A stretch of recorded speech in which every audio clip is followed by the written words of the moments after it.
Hello दोस्तों, आज कुछ वुमेंस के लीगल राइट या वुमेन के अगेंस्ट जो क्राइम होते हैं वो कौन से क्राइम ज़्यादातर वुमेंस के अगेंस्ट होते हैं उसके बारे में पढ़ेंगे। और वुमेन कौन से राइट अपने यूज़ कर सकती हैं अगर उनके साथ कुछ आम कॉमन क्राइम हो रहे हैं। सबसे पहले तो इंडिया का रैंक हम देख लेते हैं। वुमेन पीस सिक्योरिटी इंडेक्स में इंडिया का रैंक 133 है, जो कि काफ़ी बेकार या वी कैन से काफ़ी गलत रैंक है। जो अभी सऊदी अरेबिया जैसे के रैंक ही इंडिया से अच्छे हैं। और ये इंडेक्स देखता है लड़कियों के सोशली इकोनॉमिकली लड़कियां कितनी या वुमेंस कितनी एम्पावर हैं, या पॉलिटिकली कितनी एम्पावर हैं, या इकोनॉमिकली कितनी पावर है। नेशनल क्राइम रिकॉर्ड ब्यूरो, जो कि एक इंडिया की नेशनल रिपोर्ट है, उन्होंने इस साल बोला था कि 7% राइज हो चुका है क्राइम अगेंस्ट वुमेन के अगेंस्ट। ये राइज तब भी इसलिए भी पॉसिबल है क्योंकि वुमेन थोड़ी सी अवेयर हो चुकी हैं एंड वो ज़्यादा कंप्लेंट करती हैं, पर अच्छी बात है ये। और most of the cases which has been registered by womens, वो कौन सी कैटेगरी के होते हैं? Cruelty by husband and his relatives. तो जो एक तरह का टॉर्चर किया जाता है हस्बैंड से अगेंस्ट वुमेन, ज़्यादातर क्राइम इस कैटेगरी के होते हैं।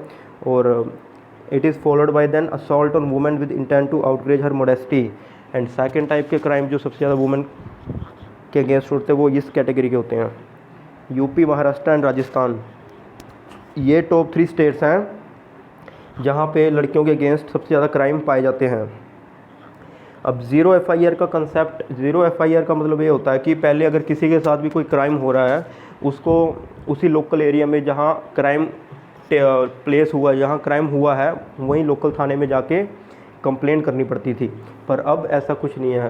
क्राइम चाहे कहीं भी हुआ हो, आपको किसी भी लोकल एरिया में, इवन कि दूसरे स्टेट के लोकल एरिया में भी पुलिस स्टेशन में जाके कंप्लेंट रजिस्टर कर सकते हो या एफआईआर रजिस्टर कर सकते हो। जैसे कि मान लो किसी लड़की के साथ राजस्थान में कुछ गलत हुआ था, राजस्थान के कुछ पर्टिकुलर एरिया में। अब वो लड़की यूपी में आ गई, तो वो लड़की यूपी के लोकल एरिया में भी जाकर अपनी एफआईआर दर्ज करा सकती है।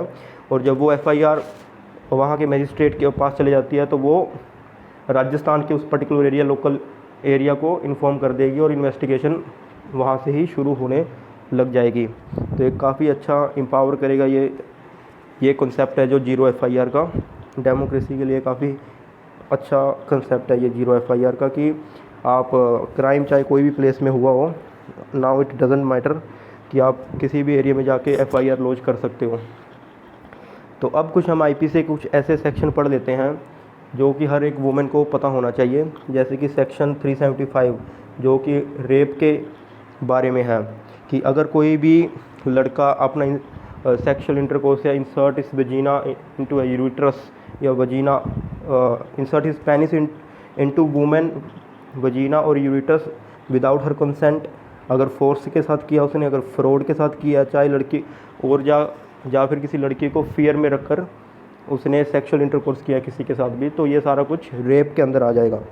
तो लड़की उसके अगेंस्ट कंप्लेंट कर सकती है अंडर सेक्शन 375।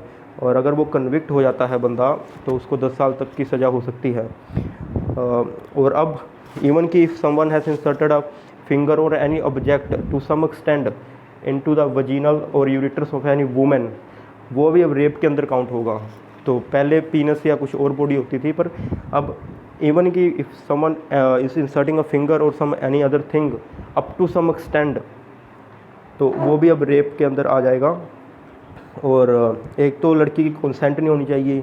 अगर लड़की की कंसेंट भी है, पर वो कंसेंट ली गई है बाय फोर्स, किसी के साथ आपने विद फोर्स किसी लड़के ने सेक्सुअल इंटरकोर्स किया गया हो, अगर किसी की कंसेंट भी है, पर वो कंसेंट जनरेट की गई है कुछ फ्रॉड चीज़ें से, जैसे किसी लड़की को बोल देना कि मैं तो तेरा एक हस्बैंड हूँ, मैं तो उसको एक विश्वास दे देना कि she is a legally married to a man, पर वो लीगली मैरिड होते नहीं, तो और भी कुछ फ्रॉड तरीके से लड़की के साथ सेक्सुअल इंटरकोर्स कर लेना, तो वो भी रेप में आ जाएगा। अगर किसी लड़की को फियर में रखना कि आप अगर सेक्सुअल इंटरकोर्स नहीं करोगे तो आपके साथ आपका मैं ये काम नहीं करूँगा, वो काम नहीं करूँगा, तो अगर ऐसे किसी के साथ सेक्सुअल इंटरकोर्स कर रहे हैं तो वो भी रेप में आएगा। और अगर लड़की 16 साल से छोटी है, उसकी चाहे आप कंसेंट ले लो चाहे कंसेंट मत लो, अगर उसके बाद कंसेंट लेकर भी अगर सेक्सुअल इंटरकोर्स कर रहे हो तो वो भी रेप के अंदर ही आएगा। Now another section is 354, outraging the modesty of A woman. इसमें कुछ ऐसे एक्ट्स होते हैं जैसे कि slapping on a but of a women या गर्ल, और ऐसे कुछ ऐसे एक्शंस करना या ऐसी हरकतें करना जो कि वुमेन डिग्निटी के अगेंस्ट चली जाती हैं।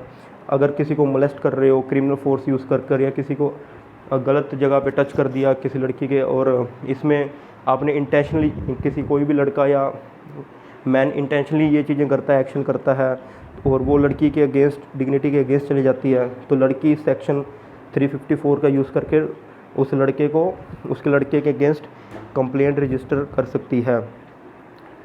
तो कोई भी लड़की मैन बिहेवियर से तंग होती है, को उसको गलत इशारे करना ये वो, तो ये इस सेक्शन का यूज़ कर लड़की उसके अगेंस्ट एक्शन ले सकती है। और बाद में अगर वो कन्विक्ट हो जाएगा बंदा लड़का, तो उसको 1 साल से लेके 5 साल तक सज़ा हो सकती है। Now next section is 354D of IPC stalking. Stalking का मतलब होता है कि किसी के पीछा करना। अब जब लड़की ने एक क्लियर इंडिकेशन दे देती है कि आई एम नॉट इंटरेस्टेड, तो that she is not interested, तो तब भी कोई लड़का उसके पीछा करता ही रहता है, उसके घर तक आना या उसको फॉलो करना बार बार, और इवन थ्रू सोशल मीडिया आपको बार बार कोई लड़का करते जा रहा है और आप तंग हो गए हो, तो यानी लड़की होगी जो वो 354D का यूज़ करके कंप्लेंट कर सकती है उस लड़के के अगेंस्ट, और कन्विक्शन होने के बाद 3 साल की सज़ा हो सकती है। सेक्सुअल हरासमेंट जो कि सेक्शन 354A बताता है, इसमें कुछ ऐसे एक्ट्स की लड़की को पोर्नोग्राफी दिखाना अगेंस्ट हर विल, या कोई लड़की को गलत अनवेलकम टचेस करना बार बार, तो ये एक तरह का सेक्सुअल हरासमेंट हो जाती है, और इसके अगेंस्ट भी लड़की एक्शन ले सकती है, जो कि राइट मिला उसे अंडर सेक्शन 354A में। अब कुछ सेक्शन जैसे कि सेक्शन 498A में बताया गया है कि वुमेन जो मैरिड वुमन होती है उसके साथ क्रुएल्टी होती है बाय हिज हस्बैंड और हिज रिलेटिव्स। अगर उसके साथ कोई क्रुएल्टी हो रही है, उसके साथ टॉर्चर हो रहा है, क्या उसको हरास किया जा रहा है, कि उसको इल ट्रीट हो रही है, उसका इल ट्रीटमेंट मिल रही है उसको, तो इसके अगेंस्ट भी कोई भी मैरिड वुमन एक्शन ले सकती है। और इसकी पनिशमेंट अगर वो बंदे की कन्विक्ट हो जाता है वो उसका हस्बैंड, तो 3 साल तक की इसे सज़ा है। Now next section is 304B section, जो कि है डॉरी डेथ। ये जो आपका जो सेक्शन 498 है, अगर लड़की से डॉरी मांगी जाती है, उसको और कुछ तंग किया जाता है, तो ये तब भी उसके अगेंस्ट एक्शन ले सकती है। और ये जो 304 आर्टिकल B है, सेक्शन B है, इसमें डॉरी डेथ का मतलब ये है कि किसी मैरिड वुमेन से बार बार डॉरी मांगी जाए, उसकी शादी होगी तब भी उससे डॉरी मांगते जाएं और उसको तंग करें डॉरी के कारण भी, आप डॉरी दो हमें और पैसे दो, ये दो। लड़का हस्बैंड की फैमिली बार बार जब उनसे डॉरी मांग रहे होते हैं, तो तब ये सेक्शन उसके रिलेटेड है। और इस सेक्शन में मेन बात ये है कि 7 साल शादी के बाद, जो 7 साल शादी के हो गए और उससे 7 साल शादी के बाद से पहले ही लड़की जब मर जाती है, तो और उसकी मरने की कंडीशन मेन प्रूव कर दी जाती है कि डॉरी थी, क्योंकि उसके हस्बैंड कंटिन्यूसली डॉरी डिमांड कर रहे थे और इसके कारण वो मर गई, और 7 साल शादी के बाद ही मर गई, 7 साल से पहले शादी के बाद।